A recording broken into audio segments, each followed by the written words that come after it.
I hope that what I have to say will help you go from your strategic plan into operations and execution so that you can obtain the success that you seek, because obviously that's why you created your strategic plan to begin with. You want to go from where you are to a higher level, a higher plateau. So,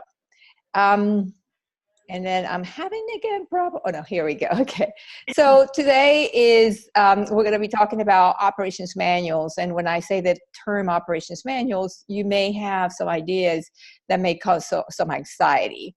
And so my objective is to take that away from you, that anxiety away from you, and to leave you with the roadmap where you can start creating your operations manuals that will allow you to bring that strategy into daily operations.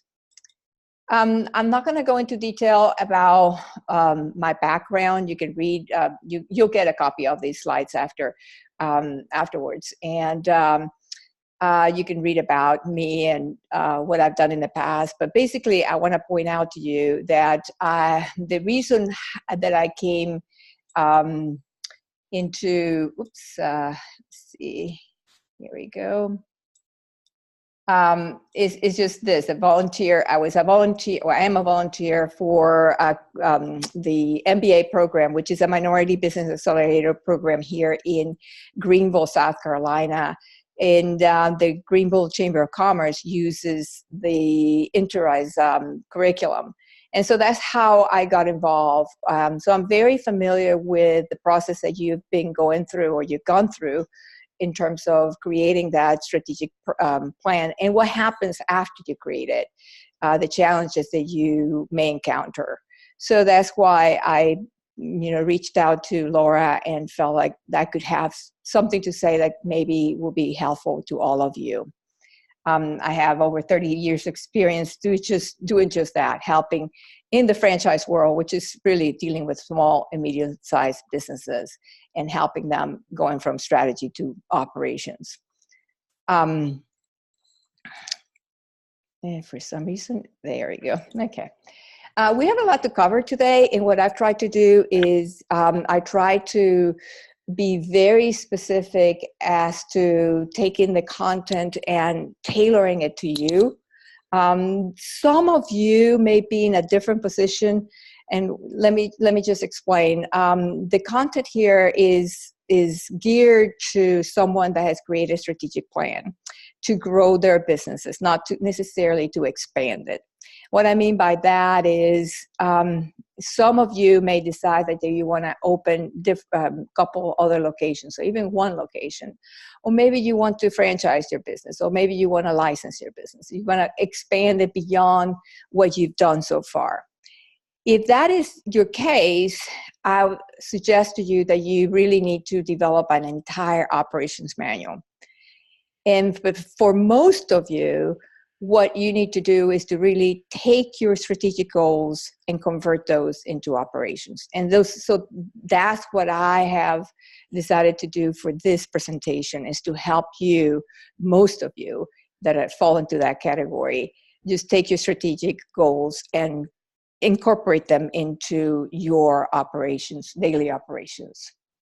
So we're going to be talking about what is an operations manual, what makes it effective. I'm going to give you 4 tools that you have to use, or you can use, in creating your operations manual. And then we're going to dig into one example. If we have time at the end, I will cover briefly what you would have to do if you're writing an operations manual for your entire business. But if we don't, the information is there, and you also can contact me, and I can definitely help you on a one-on-one basis. So, for some reason, this is just, can you see the little, it's just not cooperating with me. So I don't know why it's not cooperating. Let's see. Yep. Okay. Would you like me to pull up? Let me just try one more time, and if it doesn't work, then we'll definitely do it, if that's okay. Let me just. Sure. Okay. This is what has happened in the past. Let me just see real quick. Sorry about that. I don't know why this has been misbehaving. That's okay. So let's go back here. There's the share screen, and go back. All right. So we'll go here and hopefully, okay. So what is an operations manual? When I started my career in franchising over almost 30 years ago, an operations manual, I bought into the philosophy that an operations manual had to include pretty much everything that there was to include. We included policies, we included guidelines, we included practices, standards, all of the stuff.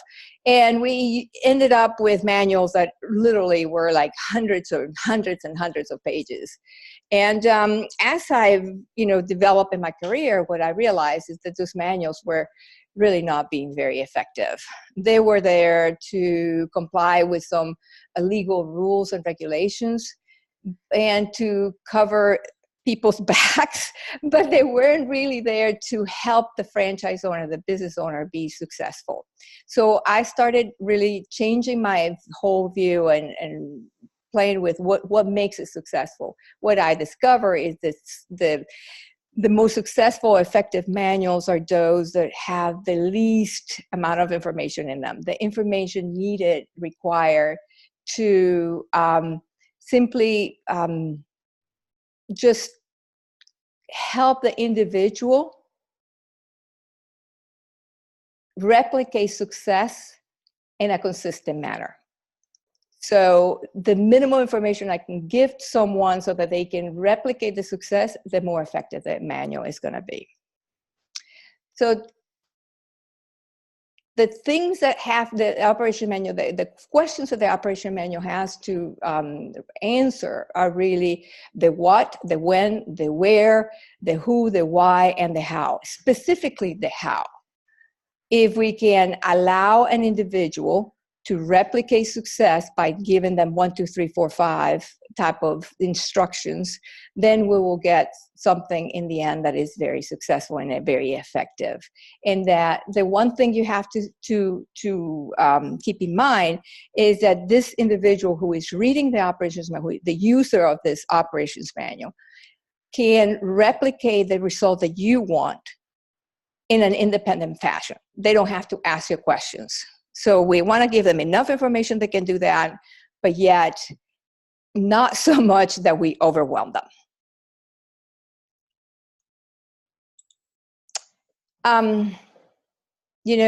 The question is, why do we need an operations manual, right? Well, an operations manual is required because it is what allows you to jump from that strategy to your day-to-day business operations. Without that, what happens is that people are not going to be consistent in the way that they do their tasks. So when I was, in all my readings, one of the things that really struck me as a staggering statistic, although it didn't surprise me, was what the Harvard Business Review says, that 70% of organizations fail to execute perfectly good strategy.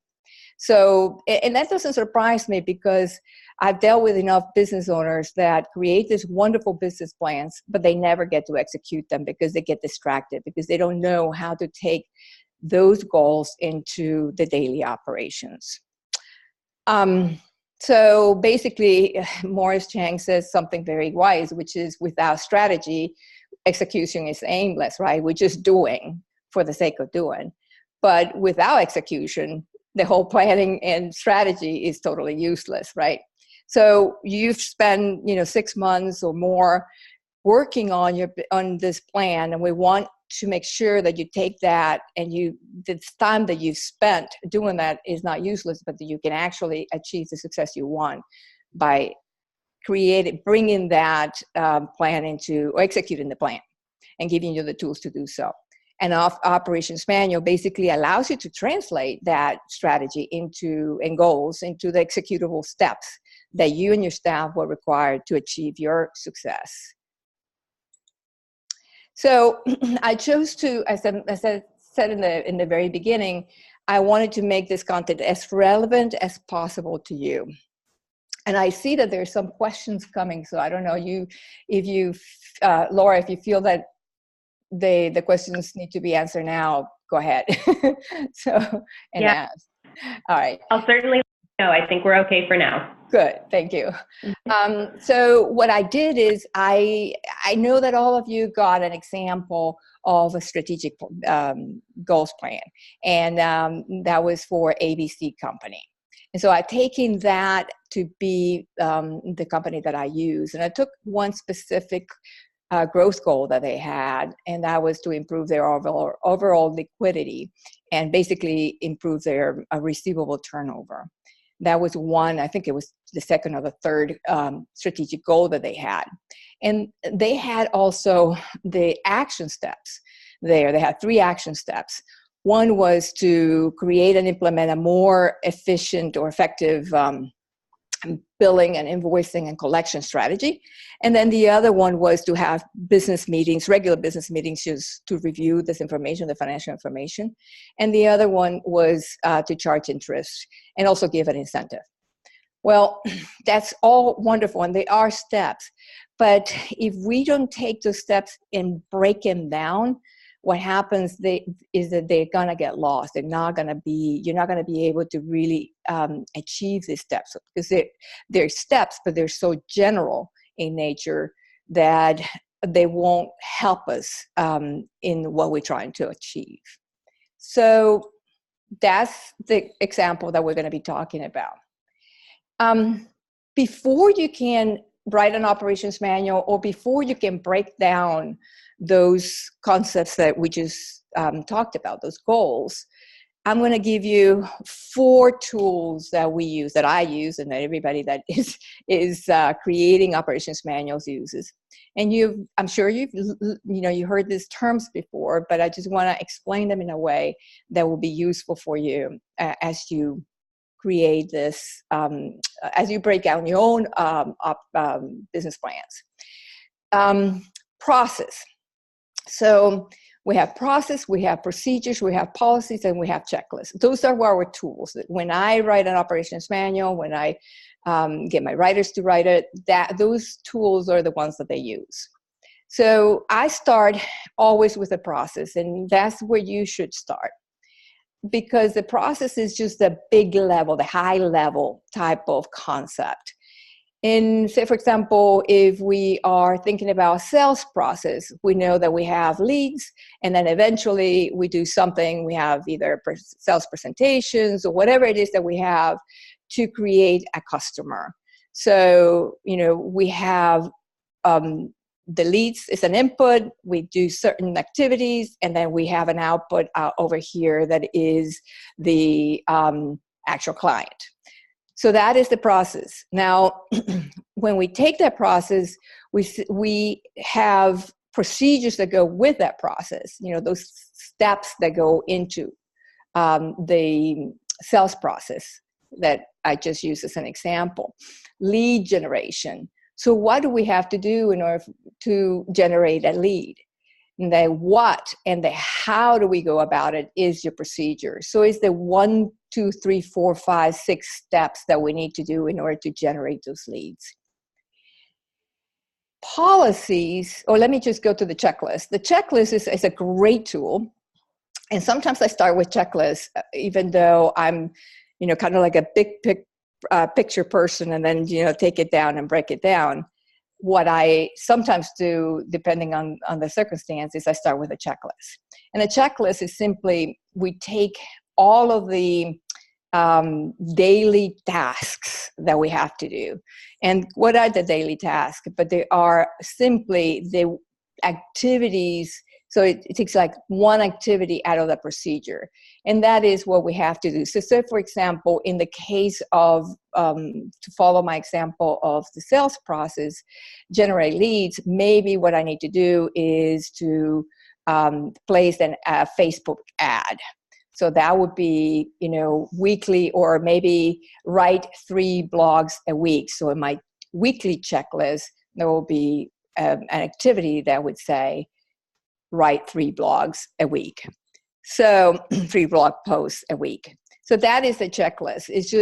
It allows you to know exactly what you need to do on a daily basis, weekly basis, monthly basis, quarterly basis, and annual basis. And it also allows you to have the accountability of the employees that are working for you, and they know exactly what they have to do by having these checklists. I love checklists. I have my own checklist. And the final element that we have is just policies. And policies are the rules of the business. So, for example, one of the rules when we're talking about the sales process, and we're talking about social media within the sales process and the use of social media, we may have a policy that says, employees are not allowed to befriend in social media any of our customers, for example. That may be one of the policies that rules that area. So processes, policies, procedures, and checklists are your 4 tools that you will utilize in creating or breaking down your strategic goals into executable steps. So I'm going to go back to our example of the ABC company. And if you recall, the one goal that we chose was the goal for improving the collections and improving the receivables. So the process then that we're looking at is the billing process and collection process. Those 2 processes are the ones that are affected by this goal. So what are those processes? Well, they are linked in the sense that collections take place when billing has failed to collect from the client. So they are linked, and we're going to be talking about them or looking at them just together. So the process is the techs perform the work. I don't know if you remember this company, but it was a small company that had the CEO, and it had 2 techs. It's a technology company. It has 2 techs, an accountant, and an office manager. So the techs are going to perform the work, and they are going to somehow notify the accountant that the work has been performed. The accountant sends out the invoices and receives payment. And then if they don't receive payment, then collection clerk gets involved and collects the overdue invoices. So that's the process. Procedure, on the other hand, would be, sorry, I'm just going to have to move my screen here. The procedure is, in this case, check work orders completed, and using QuickBooks, invoice clients, and then mail or email invoices. So this is just giving you an example of what that would look like. Then a policy would be ABC company charges 2% of interest on overdue invoices, and also gives a 2% incentive for early payments.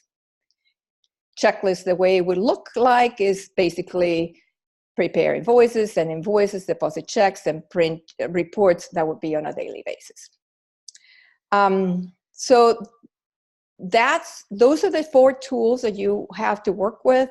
And they're very simple. Once you understand what the difference between the 4 of them is, or among the 4 of them is, then you will know how to utilize them. Always start with the process, because it will be your guide. It will help you see what you have to do from point A to B or A to C, right? And then what happens in between. So if you recall, I had a slide before that basically had the action steps and the goals and all of that, but I just took that goal and just look at the action steps and then realized, okay, The first and the second are procedures. The last was just a policy.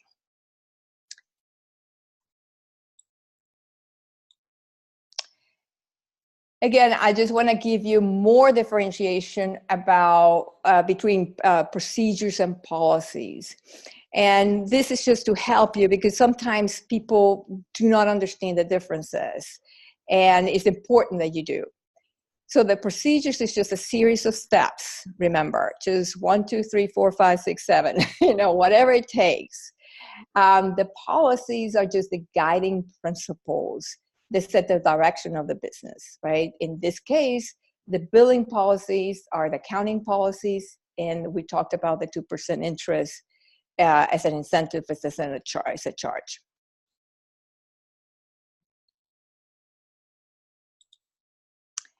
So a procedure will answer, again, these questions. Who, what, where, why, when, and how. And specifically the how. The way I'm going to show you some examples a little bit later is I cover all those points in a format that I think it will be very helpful for you as you go through your own strategic goal plan and look at your steps and your goals.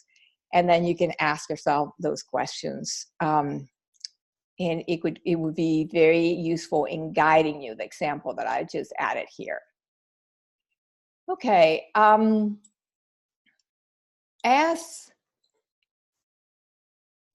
What I've done is I have my own 6 rules that I use to write operations manuals.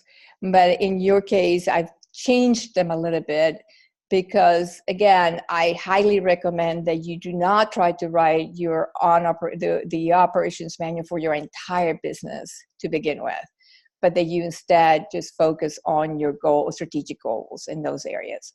So what would I do if I were you? Well, the first thing, my first step would be to review my mission and vision statements. And then you would say, well, why do I have to do that? I mean, probably by now I should know it very well. I've spent 6 months focusing on that. Well, my experience is that smaller businesses tend to forget their mission and vision. They get excited about what's in front of them and they somehow forget what really sets the direction for the business. And that's what derails most of the businesses that I've worked with. So I always insist that they have that mission and vision very present. And then they measure everything that they do by going back through that mission and vision and ask the question, how does this action, how does this policy relate to my mission and my vision? Does it help me accomplish my mission? Does it help me get closer to my vision? And in doing so, you will find that you will let go of some things that look very attractive, but may not lead you to your ultimate goal. So have that always that very present. And reviewing this before you start this exercise will be very helpful. The second step is I will write down my growth goals, the action steps, and the team members responsible, and that comes right off your plan, right? That comes right off of it. There is a section in your strategic growth plan that basically has this in a table format, which is very, very useful and very helpful. I am the type of person that I am very visual. And I have to write things down, whatever I do, even though it's already written down very nicely, I have to actually write it down because in doing so, somehow it triggers something in my brain that doesn't happen when I actually type it. But, it may not be the same for you. So whatever works for you is great. Just make sure that you have them right in front of you. Then the next step that you want to do is you want to ask yourself the following question. What function do they affect? So I'm going to go back, let's see, to our example here. and say, well, actually, I'm going to go a little bit. I'm going to do something. I'm going to go a little bit ahead, just because I want to share something with you to make it more relevant. So if you recall, the policies that we had were the 2%, right? So the 2% is what they had was a 2%. We're going to charge interest for 2% interest, and we're going to give an incentive. Well, those are great policies, but we really need to make them more explicit. We need to create more policies around it to make sure that we have the proper guidelines to help accomplish what we establish in those goals. So these are my billing policies that I created based on just hearing what the needs of that company was. They need to say, my invoices are due 30 days after I send an invoice. And then you need to repeat the fact that they're due, but they're past due after 30 days too. So we want to be very explicit with our customers and also with our staff, right? We bill within 24 hours of service being delivered. We charge 2% per month on past due invoices. We stop work on accounts that are past due. We commence collections 3 days after accounts become past due. And then we will discount 2% on invoices that are paid within 2 weeks of invoices. Okay, so why I brought you here? I brought you here because I said to you, when you are writing these things, you need to ask yourself the questions, what other areas are affected? So I wish that we could talk and have you collaborate here. So, but we can't. So we are going to, I'm just going to ask a rhetorical question. I'm going to answer my own question, which is, so what other areas do you think are affected by these policies?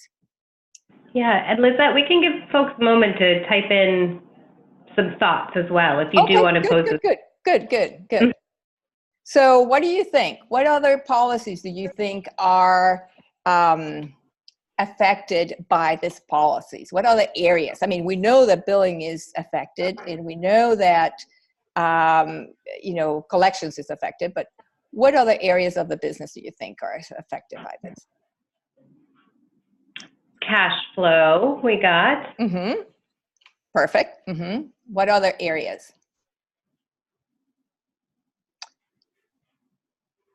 Inventory.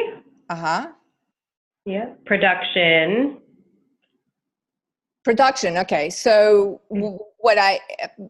so production meaning the techs, right? So we have the techs that are working on these accounts. They finish the work, and if you see in here, we stop work on accounts that are over past due. So that's going to affect our techs. If our techs need to stop working on those accounts, those accounts that are past due.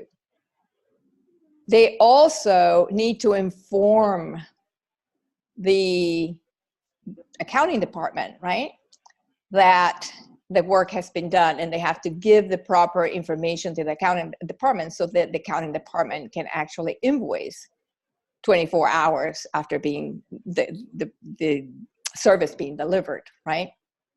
So as we see, we started with working with the billing department, and something that had to do only with billing, but then now we can see how that's going to affect our operations.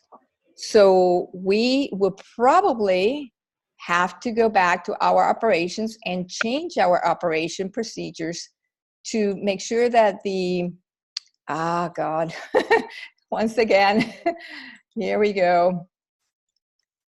To make sure that our operations procedures basically reflect I'm talking, but I'm not showing, so I'm going to try to do this real quick. Sorry about that. And there we go.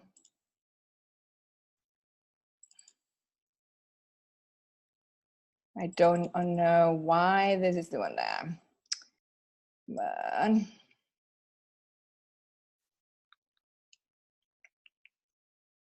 so it's here, I think.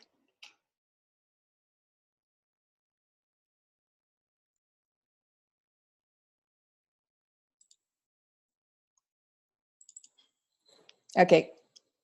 Can you see it now? Yes. Yep, we can see it. Okay, perfect. Okay. So, all right. So, so going back to my guidelines here, the question was, what other function do they affect? In this case, changing the billing procedures, the billing policies will actually affect the way I operate, the way my techs operate, because they have to now make sure that they stop all work. And so there's got to be some communications also, right? So we have to have some communication policies and procedures between our two departments. So I hope that this helps you see, when you start with your goals, how you cannot stop with just creating those procedures and policies for just the departments that are affected by those, specifically by those goals and proceed. And like, for example, in this case was billing and collections. You have to go beyond that now in order to make those changes effective and say, okay, what else is affected by this? And as I just explained, in this case was operations and also communications, office communications. So that's how you go through your goals and start creating the procedures that would actually allow you to achieve success and take those goals and put them into execute those goals, put them into action. You want to ask yourself yes, go ahead. Sorry, I was going to hold this question until the end, but this might be a good time to yes, absolutely. To jump in. But so this is going to take time That's okay. to do. And no, not the question, but this process. And so the comment, which is really kind of a question too, is getting the hours to work on the implementation is a challenge. Right. So, and you may address this later, but as we're looking at the steps here, I wonder if you have some suggestions to offer business owners who are maybe struggling to find the time to do this, and also to what level do you engage your team in creating this? Right. Well, it depends on what kind of team and what kind of workload they have, right? Because if you have a lot of workload, maybe your team has a lot of work, but engaging your team in this is critical, because they have they do the job right now and they know what they're doing, and that's what I would start first. What I would do is I will give them the task of saying, okay, in a week, what I like for you to do is to give me the steps that you follow in billing, and then you would only have to take a look at those steps and compare those steps to what your goals are and see what's missing. So thank you so much for bringing that up, because sometimes it's not you doing it, but it's actually someone else doing it, and then you seeing the gaps. What is missing here? Say, for example, if they came back to you with what they did, and what they said is that weekly I send invoices. Well, you know that you want to change that to today, right? I mean daily. So you already know that's one of the gaps. Okay, and then you just have to ask, okay, what do we have to do in order to get that billing done on a daily basis? You ask your staff member, and you ask other people too in your staff. In this case, for example, the techs. Okay, what would you have to do in order to, what we would have to do as a group, as a team, to make sure that you get the information to the accounting department for them to execute what they have to execute, which is daily billing. So yes, absolutely, you do want to get your staff involved. This is a process that without the engagement of everybody is not going to work. I know that this sounds really probably overwhelming, but it doesn't have to be. It really doesn't have to be. I know I'm giving you a lot of information now, but the key is to break it down, is to give yourself realistic goals. So instead of taking all of your goals, take a look at the ones that are they're going to create the most impact in your business. And those are the areas that you want to go first. Does that make sense? I don't know if maybe. Yeah, I think so. I think that's helpful to think about, your step 5, simplify, simplify, simplify. Right. Thinking about where to start, how to make this project approachable, Exactly. and what you just is really helpful. Mm-hmm. Right. Yeah. So I mean, obviously, those are the questions that you have to ask yourself. But it can take you through. It can make it seem overwhelming. It really doesn't have to be.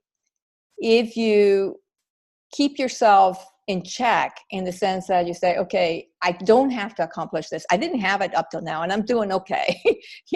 So doing it is going to just make me better. So what is it that I have to start with first?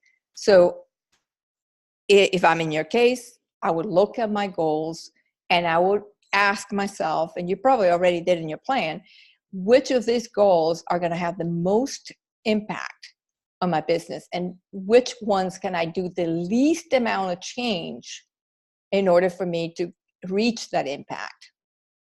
And it's going to take you some time to think about it and to review your plan. But once you determine that's the one, then you take that and you break it down this month. And then you give yourself 1 month to create some processes and procedures from there. And you use your staff. So if I was this fellow who is the owner of this ABC company, and I'm overwhelmed because I'm wearing a lot of hats, I am a small business owner. I have lots of responsibilities and lots of hats. So what would I do? I would just get my accountant and get my office manager and say, look, guys, we have a receivable problem. This is the things that we have to do. So how can we do them? Can you give me in a week a list of everything that you think you can do? Can you do a search on the internet for procedures and see what you can take out of there that actually is useful for you? And I'm going to show you another example, and you'll see what I mean by that. It's really not as hard as you think it is if you get your team, and if you break it down in your heart and you say, okay, I start with the number one thing that is going to make the most impact. Excuse me, I'm going to have some water. So the other thing that you want to do is just, do you have any procedures in writing? Do you have anything already that is available that you can just edit? Obviously, that's the easiest thing. But in most cases, I bet you that most of you do not have those things in writing. So we have to start from the beginning. So we have to create. So how do we create? Well, I do apologize. I have no idea what's happening here. It's been happening all day. I think it's just my internet connection. They changed some things, and it's just,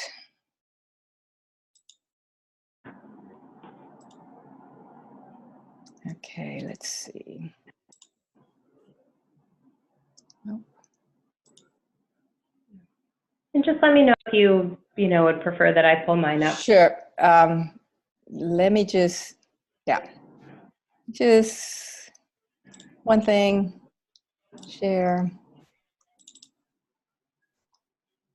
And can you see that one? Can you see the Yes. Okay, great. All right.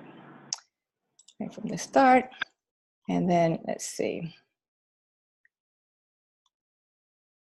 Okay. So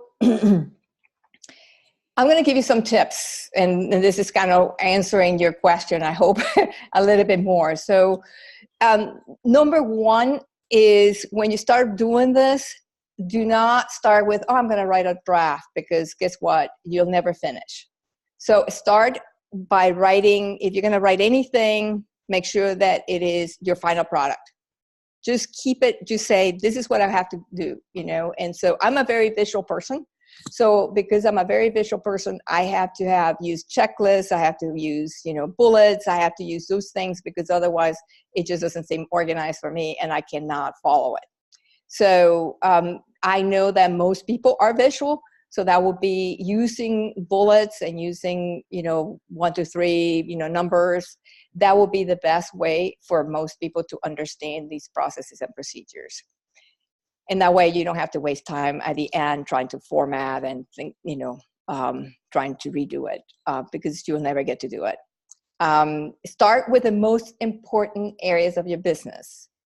Again, your growth goals will be the most important, but within your growth goals, what are the ones that are going to make the most impact, financial impact? And obviously, that's what we are here for to begin with, is just to grow financially so that we can grow in other ways. So what are those changes? What is the number one goal that will allow you to do that? The fear. Remember, the fear is the number one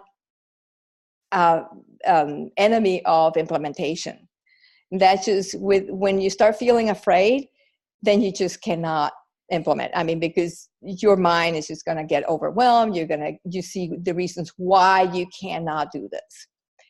The more overwhelmed you get, the more fear you feel, and it's just a vicious cycle that will never get you out of it. So if you find yourself in that place when you start this process, what I would suggest to you is that you stop.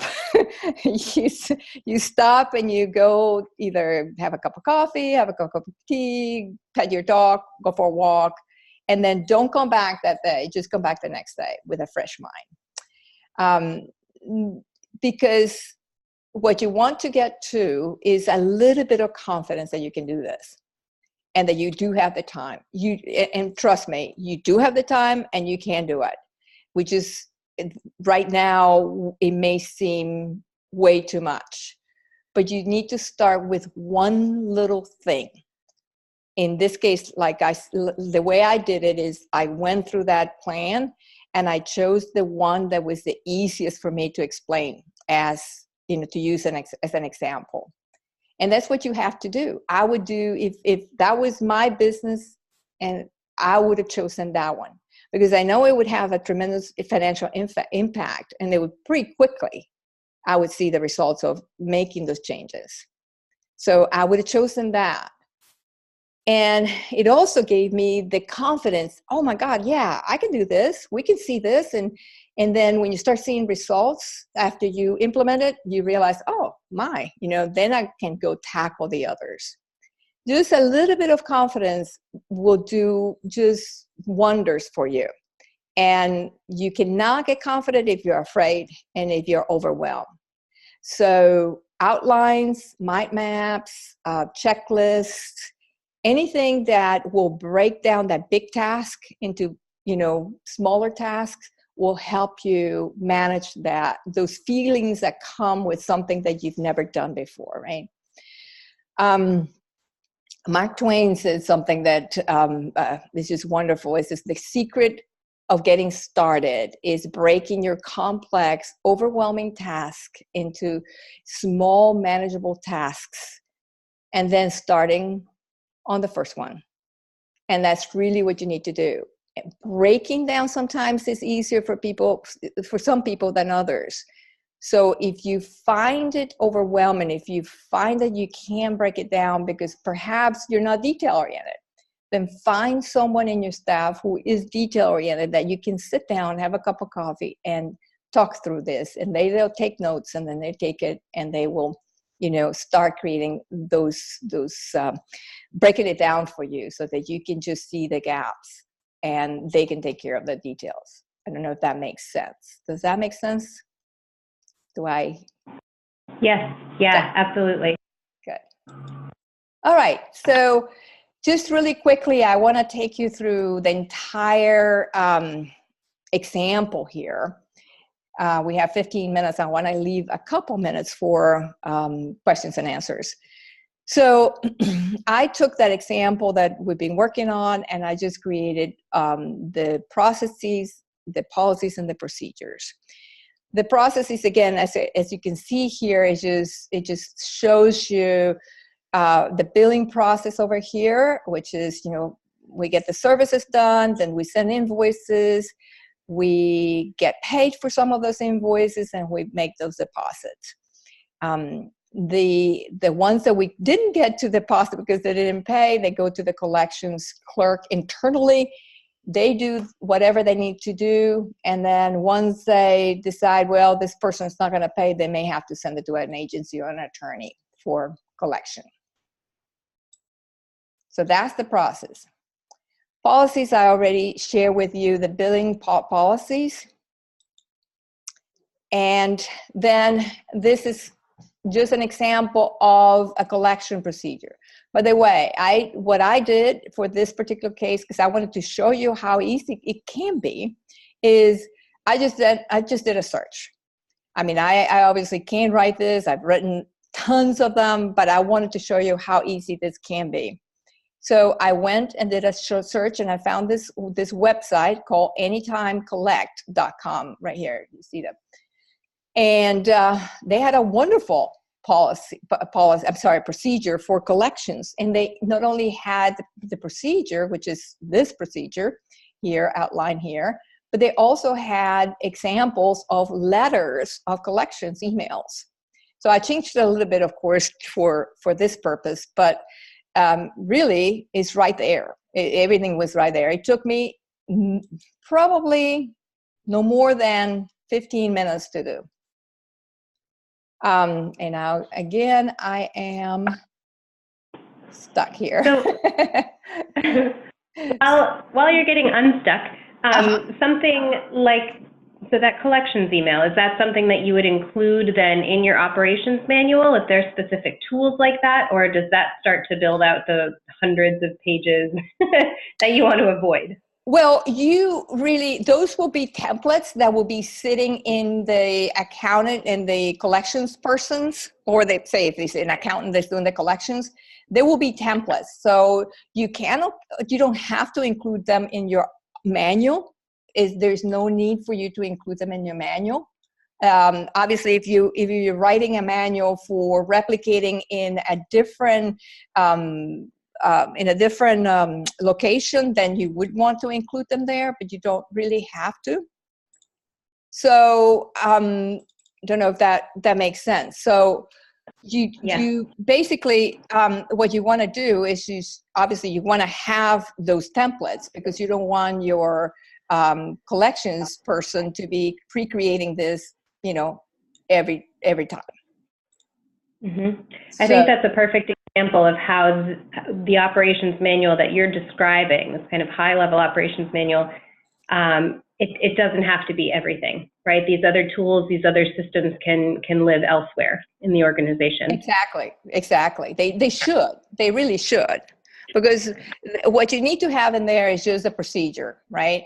And then you need to have a reference of where those, for example, here, this is what I would do, right? 5 days before, let's see, where is my email? Okay, 15 days after invoice becomes past due, send first collection email. What I would do is I would actually have a hyperlink to that, because this can sit on, it could be a PDF type of document, and I would have a hyperlink to wherever it is, and maybe I would have that first collection email template in my Dropbox, and that's what I would do. So it is all very concise, very, all together. Okay? Great. Thank you. Yes. You're welcome. Okay, so then I come with a checklist. Okay, so I have my processes, I have my procedures, and now I create a checklist. A checklist, it is an accounting checklist for my accountant. What does she have to do? Well, she has to he or she deposit checks every day. and they have to review and enter clients' billings in QuickBooks. They have to prepare invoices. They have to send invoices. They have to review cash status and report to the owner. If there is an issue, they have to create accounts for new clients in QuickBooks, and then they have to run accounts past due to reports and coordinate with the collections clerk if there is such a person. It may be, that the same person is there, but you still need to run the through reports and know who is overdue, and then just go into the collections procedures for them. So that's really it. And I've included in here so that you can see the weekly checklist and monthly checklist. And again, I am out. And weekly checklist, I'm going to let you do this now. If you don't mind, share your screen. I'm tired of doing this. Yeah, sure. Because I have very few slides. So if you just go to the very end,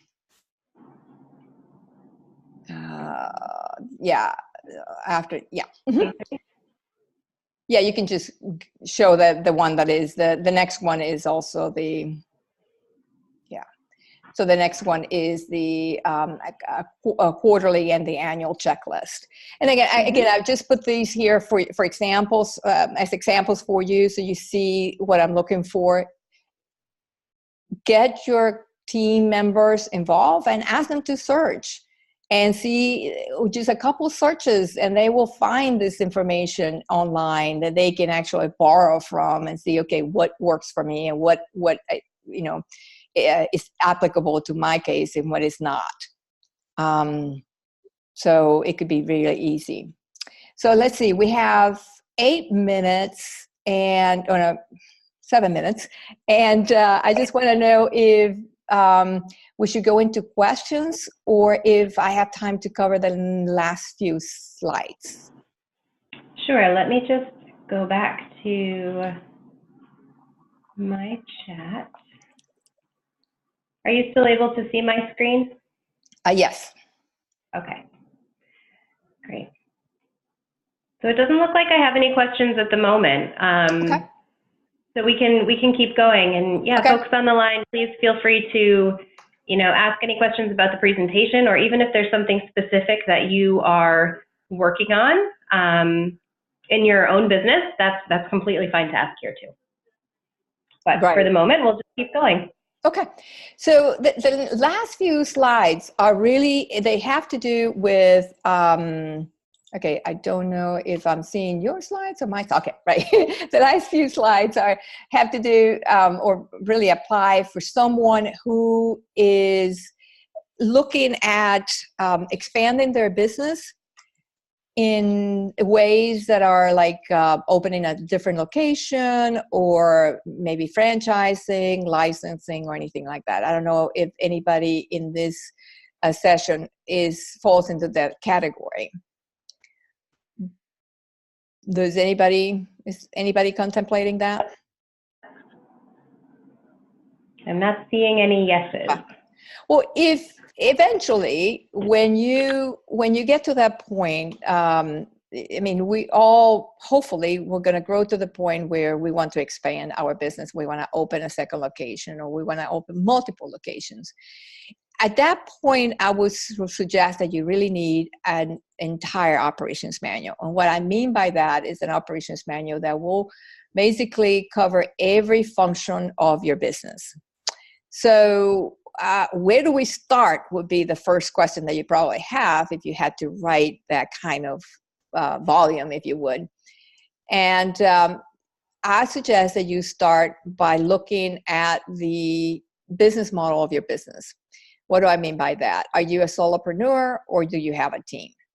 If you're a solopreneur, then the approach that you would follow is simply organizing your manual based on the functional areas of your business: accounting, marketing, operations, finance. If you have a team, I suggest what you do is you start with a position, and then you, instead of going through the function areas, you really start with the CEO, the vice president, or the sales manager, the office manager. That is the best way to structure it, because it will become very effective for you, because that manual then becomes an accountability document that you can hold your employees accountable to what needs to be done. It also is great using it for training. So we can advance the slide. And I did have one question. Okay. Was that somebody asking about an online tool rather than on? Do you have an example of a completed manual that you can share, or is there a particular online tool that you would recommend to use? And I guess kind of template to build this out. Yeah, I cannot share due to confidentiality, obviously. Whole operations manuals, but there are lots of tools out there. There's one, I'm trying to remember, the name is just escaping me. It's just, I'm going to have to come back to that, because there are lots of tools. I'm working with a client, as a matter of fact, right now. He's actually writing his own operations manual, but I'm just coaching him through the process, and he has a ton of different tools that he uses. And we're trying to keep them very, very simple. There are some, what do you call that, templates. I really don't recommend templates. They charge like, on $500 or more for a template. And honestly, that's just not what you want. Because every single business is going to be different. So the manual should be should reflect your business. It shouldn't reflect someone else's business. So that's why I like to say, okay, what does my business look like? If I have a team, so obviously in a solopreneur small business, you wear many hats. If you could just advance the slides. So for a functional, so what does my business look like? Well, I'm a solopreneur. I have to do all these functions. So I have to basically create procedures, or not create, because I'm doing the business. So I do have the procedures. So I have to document the procedures for all of these areas. You would just go ahead and, okay. So ABC Company, if you remember, we had Douglas Sinclair, he was the CEO, and we had the accountant, the office manager, and the two techs. So in this case, I'm going to take each of these positions, and I am going to I'm going to document, because they're doing, remember, this is documentation. You're not really creating many new procedures. You may be improving your procedures, but you may be adding certain rules. You may be adding some policies. You may be changing them, but you're already doing your business. It's not like a startup, right? So you already have all of this in your business. It's just a matter of documentation more than creation. And also seeing where the gaps are. So the accountant, the office manager, the tech. Yeah, you can go back. You can go to the other one. Yes, this is just to give you another. This is more of a guideline. If you were looking for a guideline, this would be one. If you're looking at marketing and sales, well, what are the areas that I need to cover? And I just put in there, just give you all the examples. If I was writing an operations manual for a solopreneur, or even just a small team, I would just look through these areas and start filling the blanks there, if you would. How about the next one? The next, okay. So that was it. I will get back with you on for some reason the name escapes me. There is a tool that I worked with a couple of years ago when they first started, and they just have checklists. Lots and lots of checklists. So you basically create an operations manual by creating a bunch of checklists, which works. It's not a bad process. There is not, excuse me, there, to my knowledge, and I've done lots and lots of research, and I work with this, there is not one tool that can do the job completely. There are some that you can, they're like a subscription base that are quite expensive. I will think of the names and then send them to you, Laura, and then you can just pass it on to them. Yes, that's perfectly fine. That's great. And thank you so much for your time today for this presentation. I will follow up with folks afterwards and share the slides. I know that that was a question I got a couple of times. Yeah. And along with that too, once, you know, I'll share the name of the checklist, the tool that Lizette is speaking about. I think the name is Process Street. I'm pretty sure, but I will give you the links and everything. Okay. Yeah, that's excellent. And also, please, you know, if you do have questions that come up after this presentation, feel free to shoot me an email. Lizette and I will continue to be in touch. And then remember that there's always iConnect too to carry on some of these discussions. So thank you again for this presentation. You're very welcome. And please feel free to contact me at any time. I'll be more than glad to answer your questions. Great. All right. Well, have a wonderful afternoon, everybody. Thank you. Thank you.